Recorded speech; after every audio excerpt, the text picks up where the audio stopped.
Hello everyone. I'm doing my part as a late Gen Zer by buying something my phone used to do, but the point being that it's not my phone. I don't have enough discipline to just not use my phone when I'm bored, so an alternative is needed, of course.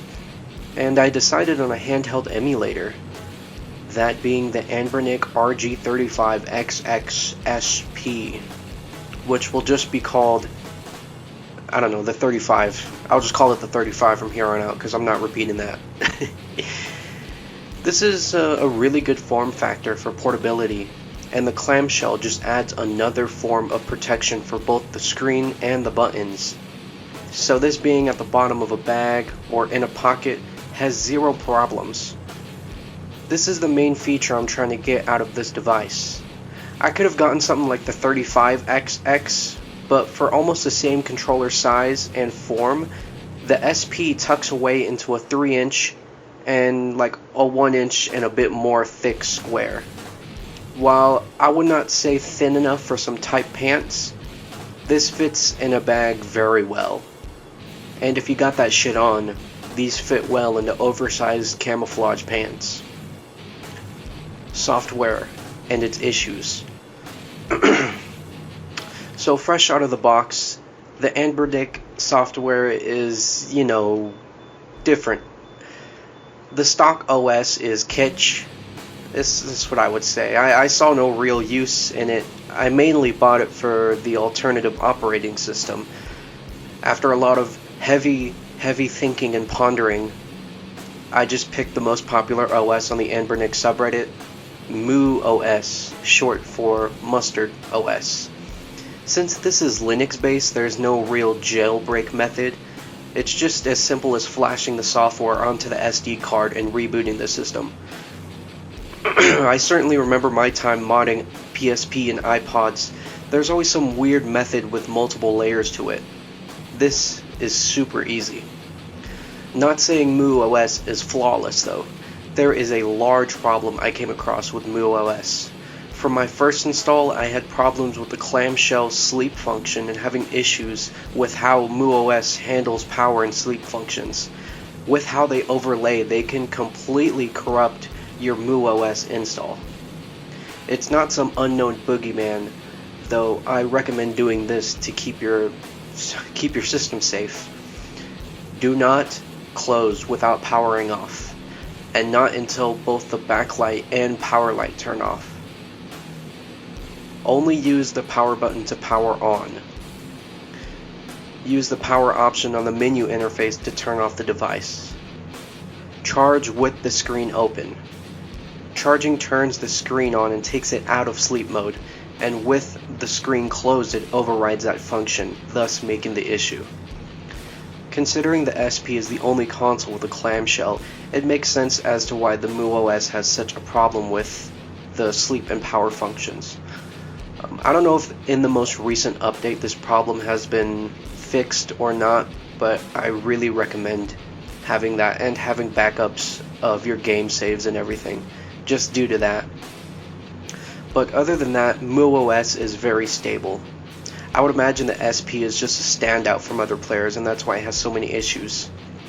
This uses Retroid for emulation and is very simple to load ROMs and cores. Moo OS does list cores that are shipped with the OS and ones you need to find. One of them in particular being the PS1 cores. I don't remember the other ones, but they're all listed on the website. And that gets into the weird ones. Music codec and video codecs are available on the Anbernic. The Game Boy Advance video dream is real. I genuinely have the entirety of Brazil 1985, Xavier Renegade Angel, Azumanga Daioh, and The Grinch's Ultimatum on this. And I've genuinely used it at work on break. And it's a breeze. It's as easy as using the games, too. This supports up to PS1 and certain PSP games, but I wouldn't bet on all PSP titles working on this, but PS1 runs very, very well. Some of my favorite titles being, of course, Game Boy Advance titles and SNES titles. One last favorite of MuOS is the themes. Themes and customization like that are always the best parts of these operating systems, these alternative operating systems, and MuOS does it right. Right now I'm rocking with Hello Kitty, but there are tons and tons of themes for MuOS. Let's get into the hardware. Take note, this is a budget player. It's all plastic, and I reckon most of the weight comes from just the battery. But for being a budget player, it certainly matches that standard. I really like the screen quality, reaching sufficient brightness and great resolution for video and later generation consoles. The buttons are okay. They feel nice with a poppy and clicky action rather than a mushy action, which I just wouldn't like. But my main issue is with the D-pad, where there's no seesaw action. You know how some D-pads you push down and then the other side goes up to keep you from pressing multiple buttons or the opposite direction on accident? Yeah, this doesn't have it at all. You can actually just press the center of the D-pad and all the directions will be pressed at the same time, which can make it really hard when you're playing something like 3D or an isometric game like Super Mario RPG. That's hard. I love the USB-C function, but it only charges. It's not recognized on my computer for some reason.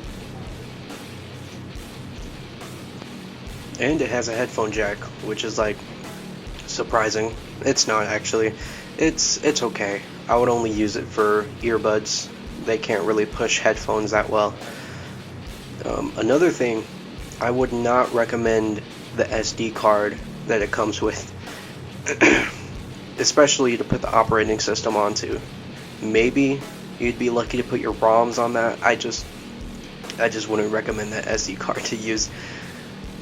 If you want something with no hitches, just get something more expensive. I'm just being honest.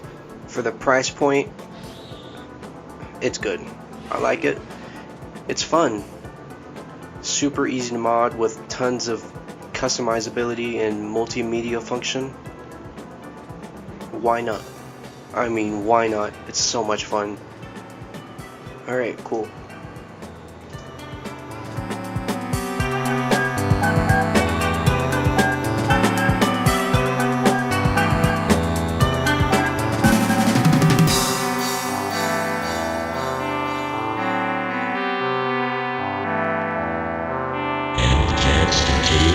Business meeting.